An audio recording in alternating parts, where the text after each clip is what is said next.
Another year around the sun as Creepy Joe turns 81. Today, President Biden turned 81 years old, and he celebrated with a fresh bottle of embalming fluid.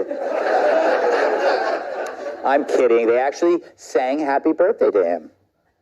And by the way, it's my birthday today, and they can actually sing birthday music. I just want you to know it's difficult turning 60. Difficult.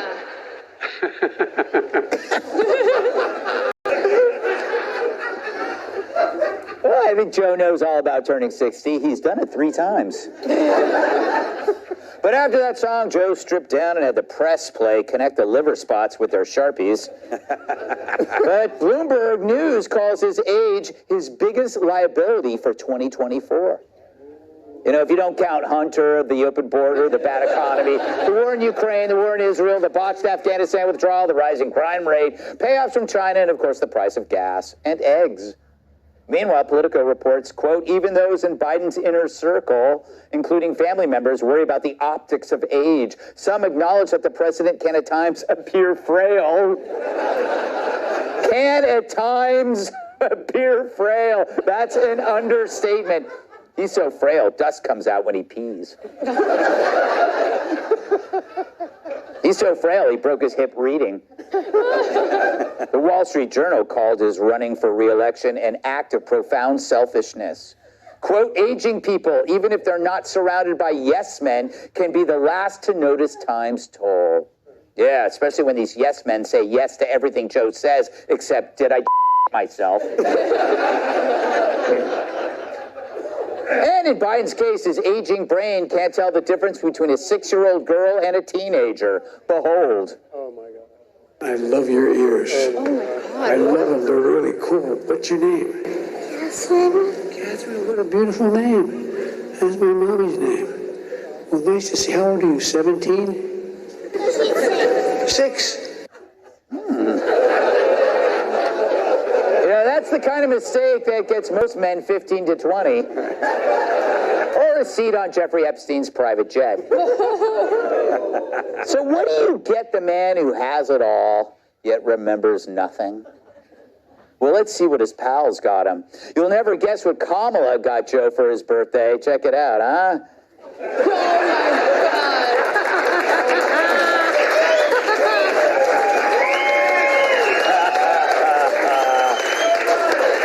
And for the 8th year in a row, here's what Hunter got him.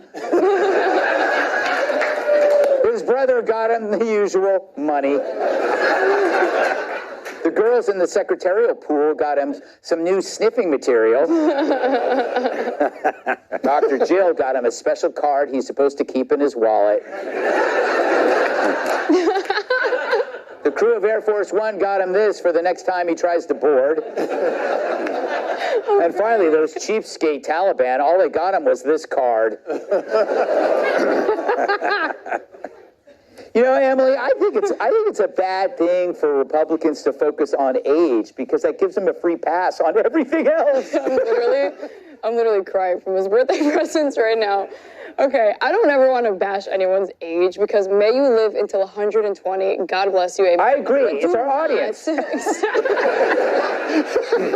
Just you don't have to run for president, but yeah. You know what? It is his birthday, so I actually wrote a little letter for Biden that I'd like to share.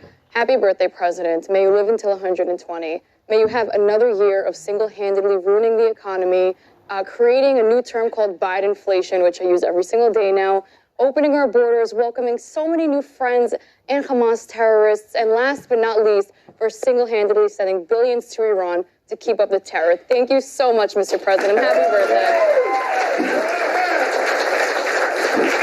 You know, Jim, I made this point on the 5 and nobody laughed. So I'm going to say it to you.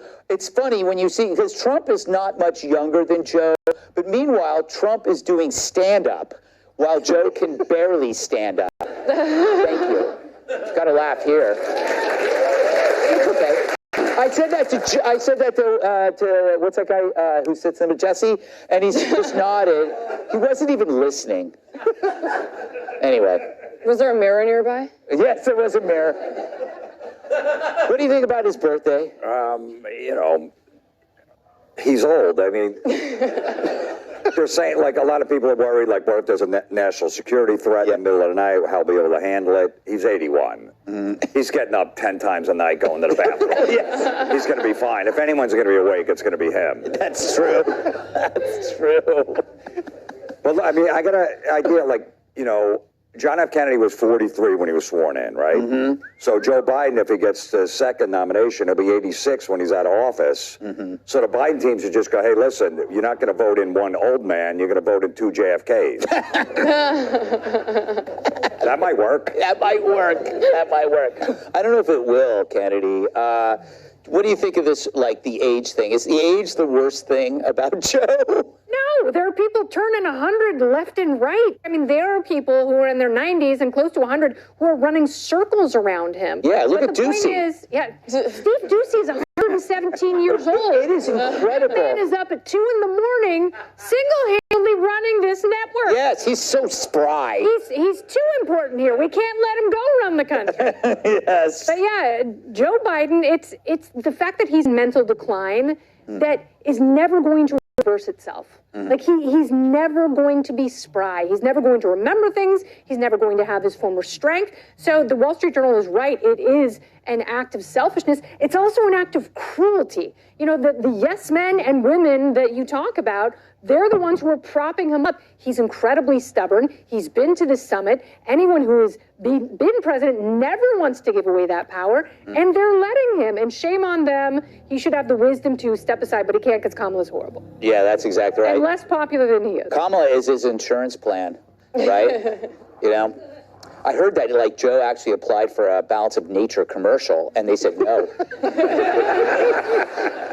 Relaxium, though. Relaxium. Sleepy Joe can sell 1 or 2 bottles. Charlie, they keep talking about this bubble wrap strategy, like the analogy of just wrapping him in bubble wrap. What could that mean? Well, I mean, I think it's an admission that, I mean, it's not going to get better from here. Yeah. And I agree with you. You know, his age is probably his least terrible liability, but it is a problem. And it's you know, is he going to fall less? Yeah. As time goes on, it's only going to get worse. And I don't think that Donald Trump is going, if Trump winds up being the nominee, I don't think that he's going to let him get away with trying the basement strategy. But, you know, carrying on with what Kennedy said, you know, it is absolutely selfish, but it's also 2 levels of selfishness. It's not just his own selfishness and his own self-regard, but it's also, he's like surrounded by family who are like still making money off of him. That's true. And they have to prop him up. And it's the cruelest thing I feel like we've ever seen in recent politics. Yeah, I'm trying. It's like having like an entertainer in your family who's really old, Yes! and so you just wheel him out and try for the fans, and then you just take the money. You take the money, like Liza Minnelli. Remember that is that at the Oscars when Lady Gaga wheeled her out? And it was really sad. Am I doing a show right now? No, you're not. It's like he's their ATM machine. Yeah, he's their ATM machine. Yeah, except things come out of him. Wait, Greg, I didn't know. 3 different places. I didn't know when you meant bubble wrap analogy. I thought you literally meant physically wrapping it on him because he falls so much. And then I was like, oh, that actually would make That's only when they move him. All right. Up next, Gen Z wants a pass for sitting on their